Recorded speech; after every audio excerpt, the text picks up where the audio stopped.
नमस्कार दोस्तों, स्वागत है आपका एक बार फिर से आपके अपने YouTube चैनल कंपटीशन प्रिपरेशन पे। आई होप आप सारे बहुत अच्छे होंगे और अच्छे से पढ़ाई भी कर रहे होंगे। इस वीडियो में हम एसएससी सीजीएल 2024 के टीयर 1 का 33rd शिफ्ट करने वाले हैं, यानी कि आउट ऑफ 36 3 शिफ्ट इसके बाद बची रह जाएगी और सभी शिफ्ट का सोल्यूशन आपको प्ले लिस्ट में मिल जाएगा, जिसकी लिंक डिस्क्रिप्शन में है। Do check it out. पहला प्रश्न डीआई का बहुत सुंदर सा प्रश्न है। अगर जो टेबल है ये number of 1 litre bottle soft drink की 3 अलग अलग कंपनियों द्वारा 4 अलग अलग सालों में प्रोड्यूस किया गया, उसका डेटा दिखाती है। यानी 4 अलग अलग 5 अलग अलग साल है, 16 से लेके 20 तक 3 अलग अलग कंपनियां कितनी कितनी कोल्ड ड्रिंक बनाती हैं ये दिखाया गया। तो कहा गया एवरेज प्रोडक्शन ए और सी का 2016 से 18 तक। प्रश्न को हमेशा बारीकी से पढ़ें। 2016 से 18 तक इट मींस आपको यहां से यहां तक पे फोकस करना है। And which company you have to focus on is A का ये डेटा और सी का ये डेटा, और इसका एवरेज का डिफरेंस निकालना है। तो कुछ कुछ चीजें आपको पता चल गई। आपको डिफरेंस निकालना है किसका, एवरेज का। अब देखो हम फोकस किस पे करते हैं। पहले अगर इसका एवरेज निकालने जाए तो 38, 41 और 53 जोड़ेंगे तो 38, 41 कितना हो जाएगा आपका, 79, 79 एक 80, 80 52 132 हो जाएगा। और अगर सी की बात करें तो ये कितना हो जाएगा, 51, 57 कितना हो जाएगा, 108, 108 3 111, 111 और 60 171 हो जाएगा। यानी इतना हजार इतना हजार। अब अगर हमें डिफरेंस एवरेज का डिफरेंस लेना है तो हम डिफरेंस का एवरेज ले सकते हैं, कुछ भी करें। तो 171 में से 32 घटेगा तो कितना हो जाएगा, 39 हो गया। एवरेज निकालने के लिए 3 सालों का डेटा दिया गया था, 3 से डिवाइड कर देंगे, यानी 13,000 आपका एवरेज का डिफरेंस आ जाएगा। राइट। कहा गया एक बेल है जो 14 सेंटीमीटर रेडियस का है, 23 सेंटीमीटर गहरा है, अर्थ से कितनी मिट्टी निकालेगी। देखो आपको पता है अगर सिलेंड्रिकल शेप में होगा, ये सिलेंड्रिकल शेप में बनाता हो आपको, एक सिलेंड्रिकल शेप है, ये देख रहे हो सिलेंड्रिकल शेप कैसे बना। इस तरह का शेप आपका कुछ होगा, इस तरह से खोदा गया होगा। अब अगर ऐसा खोदा गया तो आपकी रेडियस, यानी आपकी रेडियस नहीं इसकी रेडियस कितनी हो गई, 14 centimetre. And what is depth, 23 centimetre. तो आपको सिलेंडर का वॉल्यूम पता होना चाहिए, तो जो कि होता है पाई आर स्क्वायर एच, क्योंकि 22/7 इंटू रेडियस का स्क्वायर 14 इंटू 14 और इंटू एच 23। आपको एक चीज का ध्यान देना है, कई बार यार रेडियस की बजाय डायमीटर दे दिया था, तो इस पे विशेष ध्यान देना, ठीक है, कि क्या दिया गया है। 7 से काटेंगे 7 2 जा हो जाएगा। देखो 2 दूनी 4 चौको 16 3 48, यूनिट डिजिट 8, तो सारे में 8 है। हम देख लेते हैं 44 गुणे 14 और गुणे 23 लिखा हुआ है। अब 44 गुणे 14 करना है तो आप कहेंगे 14 चौको 56 हो गया, और 14 चौको 56 5 61 हो गया, और गुणे में 23 करना है। 23 छक्के 129 होता है। 23 छक्के 138 के 8 हासिल है 13, 23 इकन्नम 23 13 36 हासिल है 3, 23 छक्के 138 और 3 141। तो आपका आंसर हम दिस वन। क्या सिंगल डिस्काउंट, आपको पता है एक्स वाई का सिंगल रिजल्टेंट डिस्काउंट होता है X plus Y minus X Y by 100। तीन हो तो पहले 2 का निकाल लो, इन दोनों का कितना हो जाएगा 33% इसी फॉर्मूले से, और 33 और 5 का कितना हो जाएगा 33 प्लस 5 और माइनस 33 गुणे 5/100 यानी 1.65। यानी 33 प्लस 3.35 जोड़ना है, यानी 36.35%। ये हमने गलत कहाँ किया भाई, देखो ये 32% होगा, सॉरी 15 और 20 का 32% हो जाएगा। ये 32 हो गया और यहाँ पे 1.60 हो गया, तो 32 5 37, 37 में से 1.60 घटेगा 35.4 हो जाएगा। तो जल्दबाजी ना करें, प्रश्न को आराम से करें।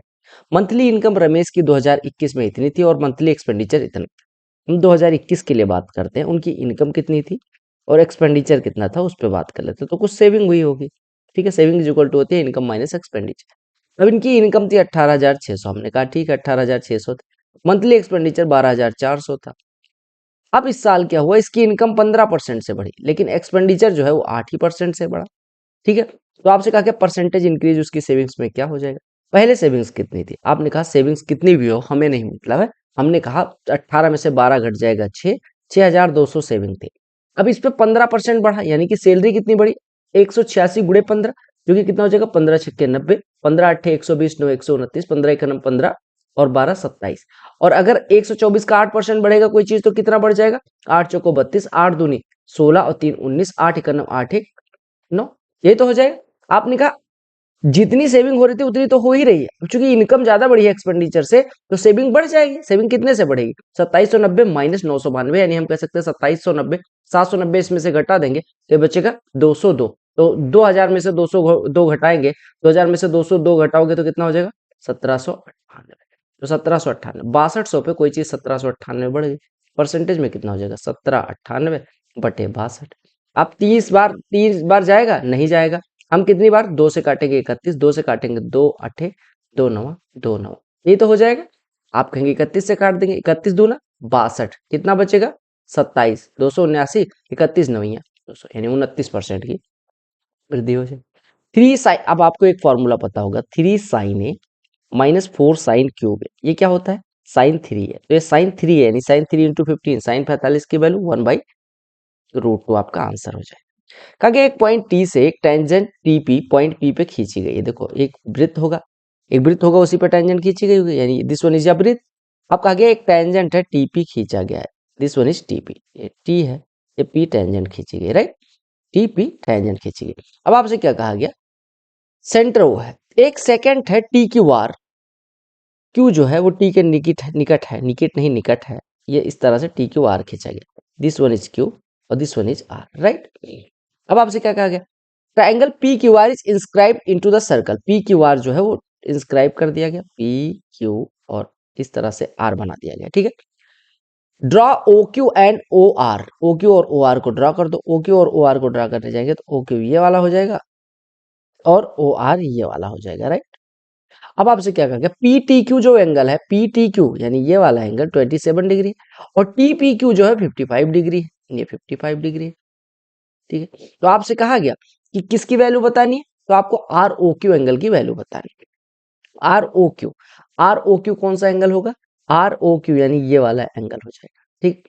अब देखो एक बात, हमने कहा ये कैसे निकलेगा, हमें पता है कि कोई भी वृत्त की कोई भी जीवा हो, वृत्त की कोई भी जीवा हो, उसके और स्पर्श जीवा पी क्यू यानी वृत्त की कोई कॉर्ड पी क्यू और उसके टेंजेंट के बीच में जो एंगल बनता है वही उस जीवा द्वारा परिधि पे बनाए गए कोण की वैल्यू होती है, यानी ये कोण हो गया 55 डिग्री, क्योंकि ये वाला एंगल 55 डिग्री है तो ये वाला भी 55 हो गया। और second most important thing is कि ये वाला एंगल जो है वो एक्सटीरियर एंगल है ट्राइंगल टी क्यू पी के लिए, तो अगर ये 27 है 55 है तो ये कितना हो जाएगा, 27 + 55 यानी कि 82 डिग्री हो जाएगा। ये 82 है, ये 55 है, ये 82 है, ये 55 है, तो ये वाला कितना हो जाएगा, आप कहेंगे आराम से निकाला जा सकता है, ये दोनों मिलके 137, तो इस भाई साहब को कितना होना पड़ेगा 43 डिग्री। और अगर ये 43 डिग्री हो गया तो क्वाड आर क्यू द्वारा वृत्त के परिधि पे बना कोण अगर 43 डिग्री का है तो सेंटर पे बना कोण उसका दुगुना यानी 86 डिग्री हो जाएगा। प्रश्न नहीं समझ में आएगा 10 सेकंड बैक जाएंगे, सब कुछ समझ में। 30 स्टूडेंट अपेयर होते हैं, 12 स्टूडेंट का एवरेज 60 है, रेस्ट क्लास का 80 है, यानी 18 का 80 है, तो पूरे क्लास का एवरेज बताना। देखो आपने कहा 60 और 80, हम मान लेते हैं कुछ इनका एवरेज होगा और इनका जो रेशियो 10:18 यानी 2:3 है। अब आप क्या काम करो, रेशियो को जोड़ो 5 और इसको घटाओ, इनका डिफरेंस लो मार्क्स का 20 मार्क्स को 5 रेशियो में डिवाइड करना है, यानी 1 रेशियो बराबर 4, यानी यहाँ पे 12 लिख दो, यहाँ पे 60 किसी संख्या में से घटाया जाता है उत्तर 12 आता है तो संख्या कितनी हो जाएगी 72। या हम कहें 80 में से कोई संख्या घटाई जाती है उत्तर 8 आता है तो संख्या कितनी हो जाएगी 72। मिक्सचर एलिगेशन से हमने कर लिया, राइट।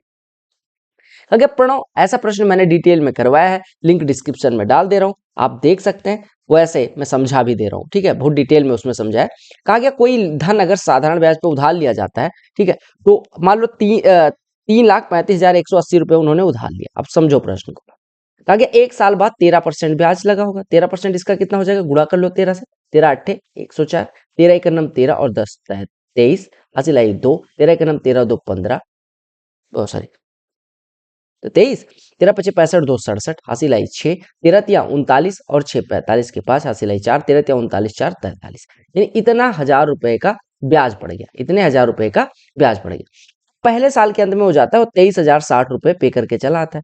सिंपल इंटरेस्ट का मतलब होता है कि आप जब पे करने जाओगे तो वो मूलधन में से घटेगी चीज, तो यहाँ पे बचा 20 और यहाँ पे बचा 1, यहाँ पे बचा 2, यहाँ पे बचा 3,12,120 अगले साल के लिए मूलधन होगा। फिर इस पे 13% ब्याज लगेगा, 13% ब्याज का मतलब कितना हो जाएगा, 13 0 0, 13 13 0 0, 13 दूना 26, हमने सही किया था, अच्छा तो ये मतलब इतने में 13 से गुणा कर लो, तो 13 दूना 26 और 13 का नाम 13 और 2 15, 13 दूना 26 1 27, ठीक है 27 हो गया, और 13 का नाम 13 2 15 और 13 39 1 40, यानी कि 40,575 रुपए 60 पैसे और ब्याज पड़ा। पहले साल के अंत में इतना ब्याज हुआ था जो कि हम पे करके नहीं आए, हम जो पे करके आए वो मूलधन में से घटा, और दूसरे साल के अंत में इतना ब्याज। तो हमें जब दूसरे साल के अंत में पे करने जाएंगे तो ये वाला मूलधन बचा हुआ है और ये ब्याज तीनों जोड़ देंगे तो आपका आंसर आ जाएगा कि कितना रुपया हम पे करके आएंगे। अगर sec theta plus tan theta, अगर देखो अगर sec theta plus tan theta दिया गया तो sec theta minus tan theta उसका अपोजिट हो जाता है, यानी 1/x हो जाएगा। तो आपको साइन थीटा की वैल्यू निकालनी है, तो दोनों को जोड़ देंगे, दोनों को जोड़ेंगे तो 2 सेक थीटा कितना हो जाएगा, x प्लस 1/x। ठीक है, 2 सेक थीटा अगर इतना है तो सेक थीटा कितना हो जाएगा, half into x plus 1/x, यानी एक्स स्क्वायर प्लस 1/x। अब देखो एक ट्राइंगल ड्रा करता हूँ, ये मान लो थीटा है, सेक थीटा कितना है, इतना बटे इतना, यानी कि हमारा आधार कितना हो गया 2x, आधार कितना हो गया 2x, और ये कितना हो गया एक्स स्क्वायर प्लस 1। आपको पता है एक्स स्क्वायर प्लस 1 2x और एक्स स्क्वायर माइनस 1 ट्रिपलेट बनाते हैं, हम यहाँ से साइन थीटा निकाल सकते हो, साइन थीटा कितना हो जाएगा एक्स स्क्वायर माइनस 1 बटे एक्स स्क्वायर प्लस 1, आपका आंसर हो जाएगा। अगला प्रश्न देखिएगा, कहा गया x varies directly with cube of y। इसका मतलब क्या हुआ, x अगर y के क्यूब के साथ डायरेक्टली वेरी करता है, इसका मतलब हो गया x is directly proportional to y का क्यूब। इतना समझ में आ गया। और कहा गया inversely with the square of z, यानी x जो है इनवर्सली वेरिएट करता है, यानी कि x is directly proportional to 1/z square. अब अगर इसके भी प्रोपोर्शनल है, इसके भी प्रोपोर्शनल है, तो हम कह सकते हैं x is directly proportional to y cube upon z square. अब यहाँ से हम प्रोपोर्शन को हटा सकते हैं, यानी x इज इक्वल टू कोई कांस्टेंट टर्म k ले लेते हैं और y cube upon z square. अब पहले केस को स्टडी करते हैं। What is given in your first case is, देखो फर्स्ट केस में कि x बराबर 1/36 है, x बराबर 1/36 है, जब y बराबर 2 है, यानी k इंटू वाई का क्यूब 8/z 3 का स्क्वायर, तो 9 से 1 घटा 4 हुआ, यानी कि k की वैल्यू हो गई 1/32। अब दूसरे केस में आते हैं, x 800x की वैल्यू निकालनी है, यानी 800 इंटू एक्स की वैल्यू कितनी है के वाई क्यूब, के कितना है 1/32, और गुणे वाई क्यूब कितना है, वाई है 3 का क्यूब 27, और बटे जेड स्क्वायर यानी कि 25, राइट। अब इसी को सॉल्व कर लेना है, तो 25 से 1 कटेगा 32 हो जाएगा, 32 से 32 कट जाएगा, यानी कि 800x की वैल्यू कितनी हो जाएगी 27। तो ये प्रश्न समझना है कि पहले केस से यहाँ से हम पहले k की वैल्यू निकालेंगे जो कि हमारी आगे 1/32, और वो बाद में पुट करके हमारा दूसरा गेन परसेंटेज बताना है। आदिति ने अपना स्कूटर इतने में बेचा, 1/5 सेलिंग प्राइस का कमाया, सेलिंग प्राइस का 1/5 कमाने का मतलब सेलिंग प्राइस 5 है तो 5 का 1/5 हिस्सा प्रॉफिट है, यानी कि 4 कॉस्ट प्राइस होगी। अगर 5 पे बेचने पे 1 का प्रॉफिट आ रहा है, यानी कॉस्ट प्राइस 4 होगी। अगर 4 पे खरीदी जाती है कोई चीज, 5 पे बेची जाती है, तो कितने परसेंट का, 25%। बार ग्राफ पढ़ना और आंसर देना है। कहा गया 6 ब्रांच का एक पब्लिशिंग कंपनी का 2000 और 2001 का डेटा दिया गया, तो कहा गया what percent of average sales of B1 B2 B3 in 2001, B1 B2 और B3 का 2001 वाले डेटा का एवरेज, B1 B3 B6 का 2000 वाले डेटा का एवरेज का क्या है। B1 B3 और B6 के 2000 वाले डेटा का, 2000 यानी कि पहले हम ये निकालते हैं 80 95 175 और 70 245, यानी ये वाला डेटा 245 है, ठीक है। और ये वाले B1 B2 B3 की बात करें तो ये कितना हो गया, B1 B2 B3 कितना हो गया मेरे भाई 2001 में 105 और 65 170 और 110 180, तो 280, तो 280 का ये कितना है, ठीक है।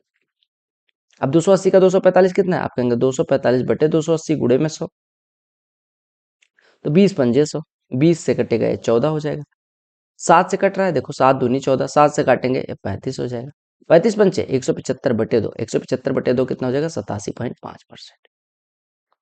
कहा गया कौन सी संख्या 6 से डिविजिबल, 6 से डिविजिबल होने के लिए 2 से भी होना पड़ेगा, 3 से, 2 से वही संख्या डिविजिबल होगी जो इवन होगी, तो ये इवन नहीं है, ये इवन नहीं है, और ये इवन है। अब 3 से डिविजिबल होने के लिए सम ऑफ डिजिट्स 3 से कटना चाहिए, इसका देखते हैं, 5 1 6 कट गया, 3 कट गया, 8 2 10, क्या 3 से कट रहा है, नहीं, तो ये भी नहीं कटेगा, अब आपका यही ऑप्शन हो जाएगा। कहा ए स्क्वायर प्लस बी स्क्वायर दिया गया है, ए भी दिया गया है, तो ए प्लस बी बटे ए माइनस बी, हम इसको ऐसा लिख सकते हैं अंडर रूट में ए प्लस बी का स्क्वायर और बटे ए माइनस बी का स्क्वायर। आपने कहा ये क्यों किया, मैं कहा देखो तो ए प्लस बी का स्क्वायर क्या होता है, a square plus b square plus 2ab, यानी 148 प्लस 2ab यानी कि 108, और बटे a square plus b square minus 2ab क्या हो जाएगा, ए माइनस बी का स्क्वायर। अब ये ऊपर कितना हो गया 256, नीचे कितना हो गया 40, 8 से काट देंगे 5, 8 से कटेगा 32, यानी 32 बटे 5। हम क्या काम करते हैं, 32 में 2 रूट के अंदर ही है सारी चीजें, 2 से यहाँ गुणा 2 से यहाँ गुणा, यानी 64 बटे रूट 10, 64 का वर्गमूल 8, ये बटे रूट 10 आपका उत्तर हो गया। अगर एक टैप 10 मिनट में, दूसरा 12 मिनट में खाली कर देता है। अगर दोनों एक साथ खोल दिया जाए तो कितनी देर में? तो 10-12 कैल्शियम ले लेते हैं, 60 हो जाएगा। तो ए 1 मिनट में 6 लीटर भरेगा, बी 1 मिनट में 5 लीटर खाली करेगा। ठीक है, अगर दोनों एक साथ काम करेंगे तो 1 लीटर भरा जाएगा 1 मिनट में। 60 मिनट में भरने के लिए 60 लीटर भरने के लिए 60 मिनट की आवश्यकता होगी। क्योंकि एन की वैल्यू क्या होगी? ठीक है, ताकि ये 12 हो जाए। अब आप कहेंगे 9 एन ऑफ 4 मतलब, देखो एन ऑफ 4 मतलब 4n, 4n को 4 से डिवाइड करेंगे तो कितना हो जाएगा? n। तो 9 इंटू एन, यहाँ पे लिखा है 9 इंटू एन माइनस 60 बराबर 12। तो 9n बराबर 72, n बराबर 8। ये जो number of pages printed by two printer on different days दिया गया, तो क्या what is difference between total number of pages printed by two printers during the, यानी कि P1 द्वारा पेज कितने प्रिंट किए गए, P2 द्वारा, उनका डिफरेंस निकालना है। How will you find the difference? आप कहेंगे 200, 150 और 225, तो ये कितना हो गया? 575। और ऐसे 2 3 5 1 6, 660 ये हो गया। डिफरेंस निकालोगे तो 60 है और 25 ये कितना हो गया? 60 और 25 हमने गलत जोड़ा क्या? 2 3 ये 760 है। ठीक है, तो ये 185 डिफरेंस हो जाएगा। मैं 85 को मार्क कर देता अभी। दो बाइसिकल है B1 और B2 की, एक कंपनी 3 अलग अलग सालों में बेचती है। तो 2004 से 6 तक रेशियो निकालना है B1 और B2 का। तो हम जोड़ते हैं 230 250 कितना हो गया? 480। 480 और 190 कितना हो गया? 670 और 670 5 675 हो गया। और इसका रेशियो निकालना, 4 6 10 हो गया, 1 1 2 8 10 हो गया, और 4 1 5 3 8 2 10 हो गया। अब रेशियो निकालना, 25 से काटेंगे 40, 25 दूना 50, 25 सत्ते 175। इसकी वैल्यू निकाली। कॉसेक 60 कितना होता है? 2/√3। तो ये हो गया 5/√3 माइनस 2/√3, 3/√3, यानी उत्तर आपका √3 हो गया। रेशियो निकालना सरकमफ्रेंस और डायमीटर, सॉरी रेशियो सरकमफ्रेंस और डायमीटर का इतना दिया गया। सरकमफ्रेंस अगर इतना है तो रेडियस निकाल। देखो सरकमफ्रेंस क्या होता है? ठीक है, ratio of circumference and diameter of a circle. तो सरकमफ्रेंस क्या होता है? 2πr, और डायमीटर क्या होता है? 2r। इसका रेशियो कितना होगा? 3/5 हो सकता है? नहीं हो सकता। अब हमें ये सब भूल जाना, सरकमफ्रेंस इतना है तो रेडियस निकालनी है। आप एक बात बताओ, किसी परिधि, एक वृत्त की परिधि और व्यास का अनुपात क्या 3/5 हो सकता है? अरे वृत्त की परिधि होती है 2πr और व्यास होता है 2r। इसका जो रेशियो होगा वो हमेशा 3/5 ना होके पाई होगा। ठीक, क्योंकि यदि परिधि 6 सेंटीमीटर, वृत्त की त्रिज्या, अगर परिधि 2πr बराबर दिया गया 6, तो आपको वृत्त की त्रिज्या निकालनी है। तो r बराबर कितना हो जाएगा? 3/पाई, यानी कि 3 गुणे 7 भाई, ये होना चाहिए। ठीक है, ये थोड़ा सा गलत दिया गया, ये एरिया हो सकता है। ठीक है, यहाँ पे देखते हैं, if the circumference is 6 centimetre then the radius of the circle is, ये थोड़ा सा देखना ये प्रश्न में क्या दिक्कत है। ठीक है, इस प्रश्न में दिक्कत है वृत्त की परिधि 2πr और 2r का जो रेशियो हो 3:5 नहीं हो सकता, ये थोड़ा सा गलत है प्रश्न। सिंडी ने 15 एप्पल 12 ऑरेंजेस 447 के खरीदे, तो आपसे कहा गया कि which of the statement given below is inconsistent with the information given in the previous statement. देखो 15 एप्पल और 12 ऑरेंजेस 447 के खरीदे। ठीक है, अब आपसे कहा गया कि कौन सा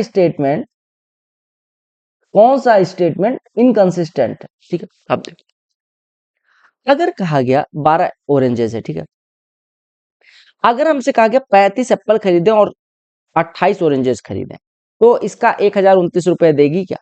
अगर 15 को 35 बनाना तो 35/15 से मैं मल्टीप्लाई करता हूँ, यानी 35/15 से अगर हम मल्टीप्लाई कर दें तो 35/15 से इधर मल्टीप्लाई होगा, 35/15 से इधर भी मल्टीप्लाई हो जाएगा।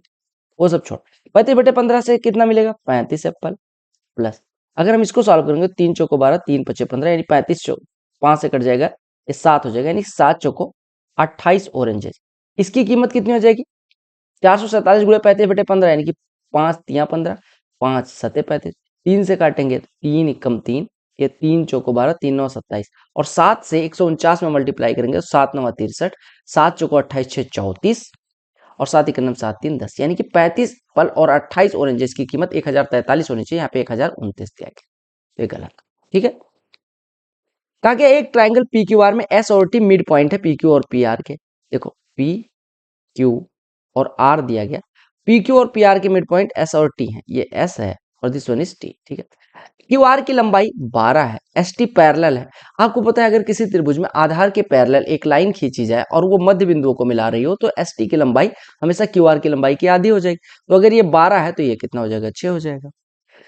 अगला प्रश्न देखिएगा, कहा गया x² + 1 = x है, तो आपको वैल्यू निकालनी है x⁴ प्लस x⁴ 8 + 1। देखो, अगर x square plus one is equal to x है तो हम कह सकते हैं x square minus x plus one बराबर जीरो। और अगर x square minus x plus one बराबर जीरो होता है तो एक्स क्यूब बराबर माइनस एक हो जाता है। अब एक्स क्यूब बराबर माइनस वन यहाँ पे रखेंगे तो इसको क्या कह सकते हैं? अरे एक्स क्यूब बराबर माइनस वन से हम कह सकते हैं एक्स बराबर माइनस वन। एक्स बराबर माइनस वन हो गया तो वन इसकी वैल्यू, वन इसकी वैल्यू, वन इसकी वैल्यू, आंसर तीन आ गया। लेकिन आंसर तो निकल सकता है, लेकिन एक्स बराबर माइनस वन क्या ये सेटिस्फाई कर रहा है? अगर आप वैसे जाओगे तो आप कहेंगे कि देखो एक्स क्यूब बराबर माइनस एक हुआ, यहाँ से हम कह सकते हैं आंसर तो तीन आ गया। अब देखो एक्स पावर तीन के पावर चार और इंटू एक्स स्क्वायर लिख सकते हैं, लिख सकते हैं, ठीक है, प्लस एक्स पावर तीन पावर दो इंटू एक्स स्क्वायर लिख सकते हैं प्लस वन, राइट। तो ये हो गया वन इंटू एक्स स्क्वायर यानी x square, one into x square plus one, ठीक है। एक्स स्क्वायर प्लस वन की value, x square plus one की वैल्यू एक्स, ये लिखा है एक्स स्क्वायर प्लस एक्स, और एक्स स्क्वायर को लिख सकते हैं एक्स माइनस वन यानी कि टू एक्स माइनस वन बन जाएगा। तो टू एक्स माइनस वन, अब एक्स बराबर माइनस एक रखोगे तो इसकी वैल्यू माइनस तीन आएगी ना, जो कि ऑप्शन में ही नहीं है। तो एक्स चूंकि ये क्वाड्रेटिक इक्वेशन है तो इसकी दो वैल्यूज पॉसिबल है, एक टू एक्स माइनस वन जहां से एक्स की वैल्यू निकाल के आपको रखना पड़ेगा, और एक्स बराबर माइनस एक इसका कोई सोल्यूशन नहीं है बट आंसर आ सकता है, ये समझो। अगले प्रश्न में क्या कहा गया, सीमा एक सर्कुलर फील्ड के अराउंड कितनी गति से घूम रही है, और राउंड के हिसाब से आपको गति दी गई कि कितना राउंड पर घंटे मारती है वो दिया गया, ठीक है। अब आपसे क्या कहा गया, आपसे कहा गया कि उस जो प्रिया है वो भी घूम रही है, प्रिया कैसे घूम रही है, वो भी राउंड के स्पीड से उसकी गति दी गई। और आपसे प्रश्न में पूछा क्या गया, आपसे कहा गया कि अगर वे दोनों 11:54 पे सेम पॉइंट से सेम डायरेक्शन में मूव करना शुरू करती हैं, अगर वे दोनों सेम डायरेक्शन में सेम पॉइंट पे मतलब घूमना शुरू करती हैं तो कितनी देर बाद वो एक दूसरे को मिलेंगी, ऐसा पूछा गया। अब इसका फॉर्मूला क्या होता है, आपको पता है एक 8 राउंड पर घंटे मार रही है और एक 4 राउंड पर घंटे मार रही है। तो कैसे करते हैं ऐसे प्रश्नों को, देखो बात को समझो। देखो अगर मैं बात करूं कि वो पहली बार कब मिलेंगे, तो अगर वो एक दूसरे की दिशा में मूव कर रहे होते तब तो चाल जुड़ जाती है, लेकिन क्योंकि अपोजिट दिशा में मूव कर रहे हैं, एक सॉरी सेम दिशा में मूव कर रहे हैं, तो एक का 8 राउंड पर आवर और दूसरे का कितना राउंड पर आवर, दूसरे का 3 राउंड पर आवर, ठीक है, समझ में आया? एक का 8 राउंड पर आवर, एक का 3 राउंड पर आवर, यानी इनकी रिलेटिव स्पीड कितनी हो जाएगी, 8 round per hour minus 3 round per hour यानी 5 राउंड पर आवर उनकी रिलेटिव स्पीड हो जाएगी। यानी एक घंटे में वो 5 राउंड मारेंगे, यानी कि एक राउंड मारने में उनको रिलेटिव स्पीड से कितना मिनट लगेगा, अगर 5 राउंड वो एक घंटे में मार रहे हैं तो यानी कि रिलेटिव स्पीड से एक राउंड मारने में 12 मिनट लग रहे हैं, और एक राउंड मारने में रिलेटिव स्पीड से मारने का मतलब कि वो मिल चुके हैं। आप हमेशा काम करो जब एक ही दिशा में मूव कर रहे हैं, एक 8 राउंड पर घंटे मार रहे हैं, एक 3 राउंड, तो उनका रिलेटिव स्पीड कितनी हो जाएगी, अगर एक ही दिशा में मूव कर रहे हैं 8 माइनस 3 यानी 5 राउंड पर आवर, यानी पहली बार तब मिलेंगे जब एक राउंड कंप्लीट हो गया यानी कि 12 मिनट बाद रिलेटिव स्पीड से, 11:54 के 12 मिनट बाद 12:06।